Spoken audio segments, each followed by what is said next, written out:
Hi. So I want to read this article out loud so I have it on video. There are two energies that are supposedly the rulers of the earth plane. We associate the light with God, goddess, or whatever you want to call it, and we associate the dark with the devil. There is a piece of the universe that lives in total simultaneous oneness, and then there is a part of the universe that lives in materialistic duality, separating everything it can get its energy on. Since many spiritual leaders have come out of the closet at the turning of the age in 2012 when the precession of the equinox began, you can check out the book The Serpent of Light to learn more about this. A lot of people are aware of the ascension, and the government totally knows it, even planning to claim that they themselves created the ascension. Which brings me to my first point as to why the devil still reigns on earth. Did you know that in etymology, that government literally means mind control? Let's look at this closely.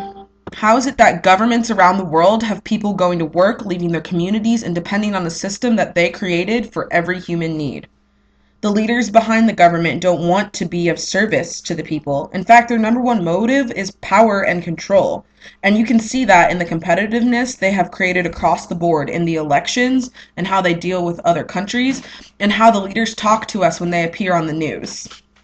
This type of system that divides and conquers is what creates the illusion of separateness from the earth and each other in the people, which is exactly what the devil or the dark forces would want.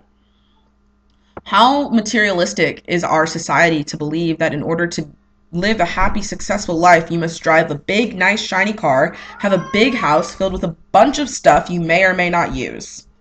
The President of the United States, supposedly the most powerful position one can have, lives in the biggest house in the nation, and this is why the devil reigns on earth.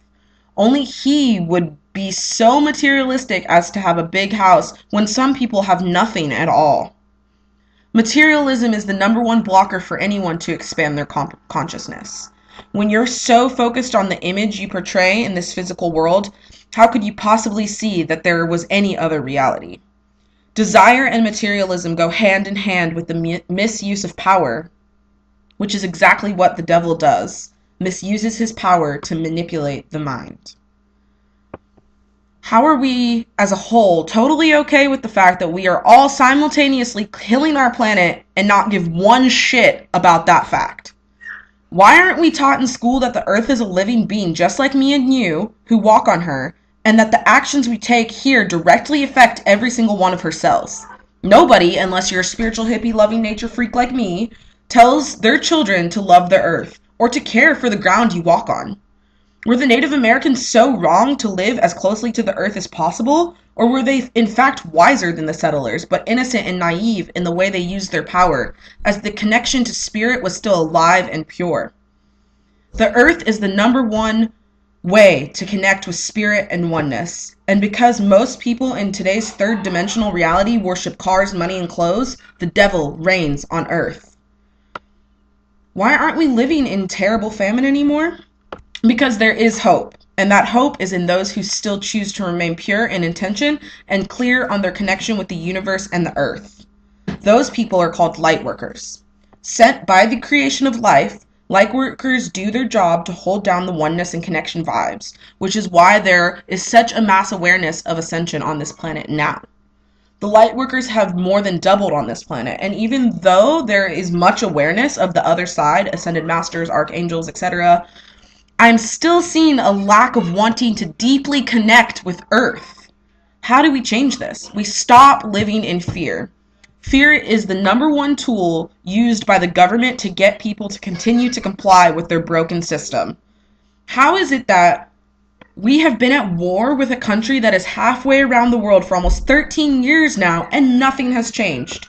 War pulls the men, who are the space holders, for grounding creative energy for the women out of the home and completely demolishes the minds of the men by putting them through torture. They are actually legally allowed to torture people in the SERE program in Washington, including teaching them resistance to sexual assault.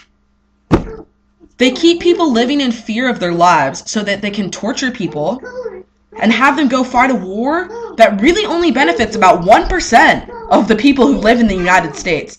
And they do it all in the name of service. Can we please get a reality check on how backwards this all is? War is fear and ego-driven, based on wanting more power and control for one person or one government, and this is why the devil reigns on the earth. This system has us all filled with so much doubt, fear, and disbelief that the magic just stays in the other realms. Now is the time to awaken to our fullest potential and step back into our light bodies of oneness. If you've been on a spiritual path for quite some time, go deeper into it. Release any limits you may have put on yourself and explore your mind more than you ever have at this time.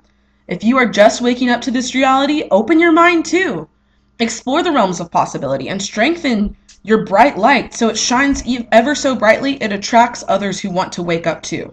Trust yourself. You are an infinite being and there is divine love around you always. The more people who wake up to their true self, the better. This is when light will reign the earth once more. This article will also be published on the Huffington Post, so you can read it there too. That's my message for this Sunday. Peace.